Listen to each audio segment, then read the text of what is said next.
It looks like this really rich homemade sauce, but then the input ingredients are just all like factory stuff that was commonly available on the streets of Manila. And Filipinos just like, yeah, just grab some of this, grab some of that, add it all in, mix it up with a toilet brush, and I'm gonna like just put that on literally anything. Kumusta mga kabano? Ako po si Chris Urbano, and today I'm going to tell you about my top 5 favorite Filipino Sawsawan, or dipping sauces, condiments that you serve at the table.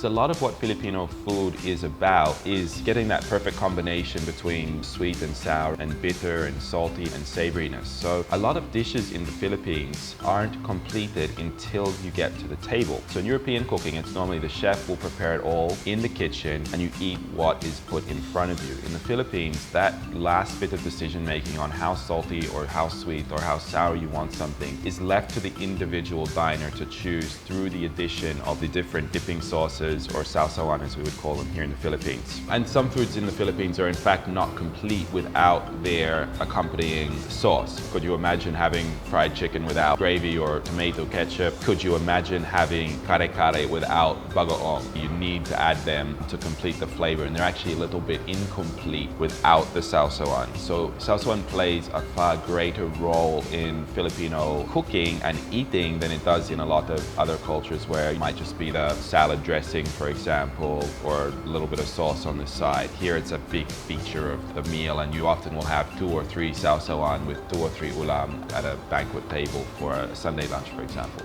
All right, now with all of my top 5 lists, I have a very objective criteria, and that's firstly, gaano kahalaga yung itong sawsawan in terms of its culinary value. Second, of course, is how authentically Filipino is that sawsawan. And then the last one, of course, is how delicious does it taste. Obviously, that's a tougher criteria to apply in the case of sawsawan, because on their own, they taste a little bit extreme, right? Because they're meant to be paired with something else. I'll think creatively about how I apply the tastiness factor of this one, but let's get straight into our top 5 list. Number 5 on my list of top 5 Filipino sawsawan, it's Toyomansi.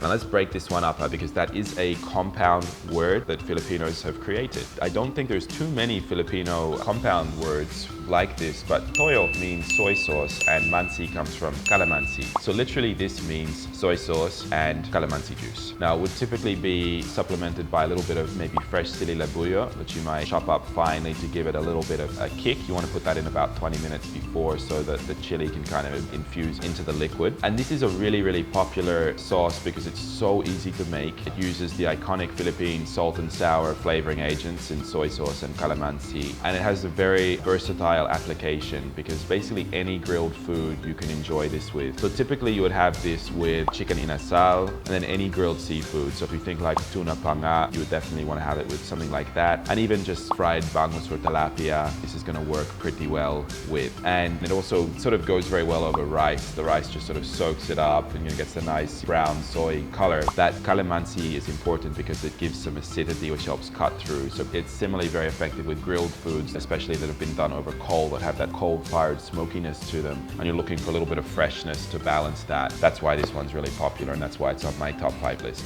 Number 4 on my list is actually fishball sauce.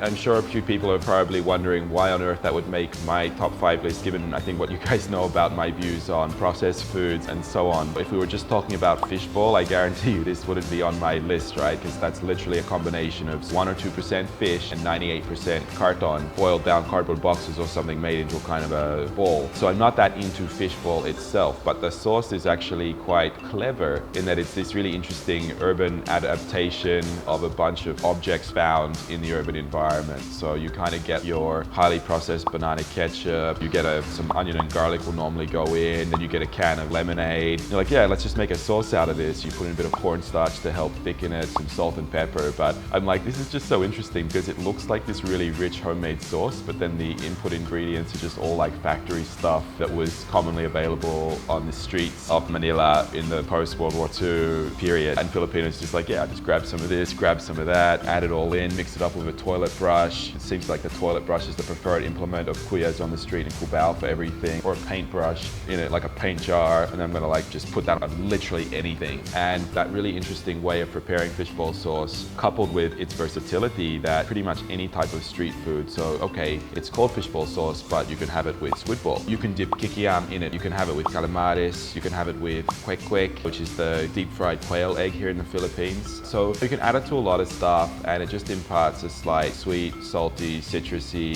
very balanced flavor remarkably for what's in it. And for that reason, it's number 4 on my list today. So third on my list of top 5 Filipino Sawsawan is of course Lechon sauce. Lechon sauce, the sauce to go with lechon. And what I like about it is you have a lechon, right? And lechon's amazing, the crispy pork. And we've talked about that in other vlogs, how super satisfying lechon is. But when you're having the whole pig, right? Of course, you have the innards of the pig, and you wouldn't want that to go to waste. So the lechon sauce actually uses pork liver. It's a liver sauce. That would be a more accurate description of what this is. And you prepare something that is almost like pate when preparing real liver sauce. Now you can get your store-bought varieties of this now, and they probably do contain some pork liver, but I strongly recommend mixing some of this up on your own. And when you do it from scratch, it is one of the most intensely flavored, rich sauces. So this one, I mean, you take a real piece of pork liver, chop it up, few onions, saute, and then you're gonna add sugar and vinegar to that. Boil off your vinegar. You know, what you're ending up with, it's almost like a runnier version of pate, which is of course super rich. And when you have this with your lechon, it just takes lechon to a whole new level of decadence. I mean, it's already deliciously flavored and satisfying, and the pork fat and crackling, and then you top that off with a real liver sauce, and it's just so opulent as a food. You won't know what hits you when you do this one properly. So for that reason, it's number 3 on my list. All right, now number 2 on today's list, it's Bagoong.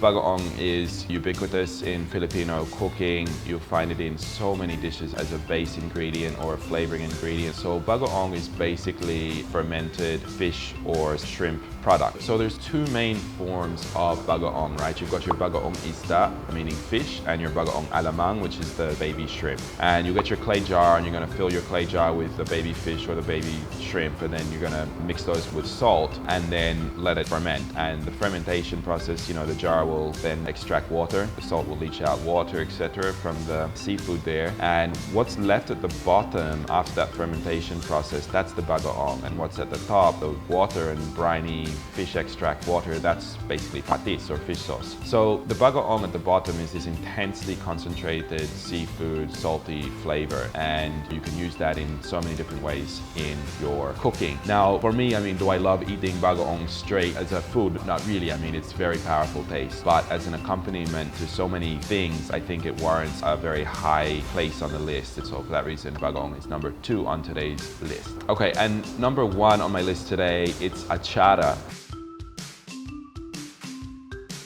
I love Atchara because I'm a pickled guy. I do have European background, so I love things that are pickled in vinegar. And for me, it's the classic is dill pickles, right? But I find Atchara super interesting because it's basically grated papaya, and often you add a few other little things for accent, maybe some slivers of red bell pepper or bitter melon or carrot to give that nice traffic light color through the Atchara, because it can look a little bit plain on its own. But basically, it's like making any other pickled thing. You make up your pickle water, which is usually vinegar, water, salt, sugar, spices, pepper, maybe some bay leaf, something like that, to get this really deliciously flavored sweet and sour pickle water, and you just pickle it. It's super easy to make at home, and it goes well with so many things, right? So in a way, it's a bit similar to Toyomansi, what I said earlier, that it can go with pretty much any grilled meat, particularly pork, but frankly very delicious when served with a fried piece of fish, because it's giving you that sourness, and the vinegar is giving you an acidity that cuts through fats in meat very nicely, or lends that additional flavor that offsets like a smokiness when you're looking at grilled meats. And of course, it's another one of these things in the Philippines, which is depending on what region you're in, they'll use different kind of inputs depending on what's locally available. So a couple of examples of that are Atcharang labong, which uses bamboo shoots instead of papaya, so pickled bamboo shoots goes into that one. Then you have Atcharang tampalit, which is from sea purslane, so like a coastal growing type of seaweed, I guess. You can also have Atcharang ubod, which uses the banana heart, and you you can pickle that. So it looks great, it's super versatile, it's easy to make at home, it's authentically Filipino, and it's absolutely delicious. And for all those reasons, Atchara is #1 on my list of top 5 Filipino Sawsawan.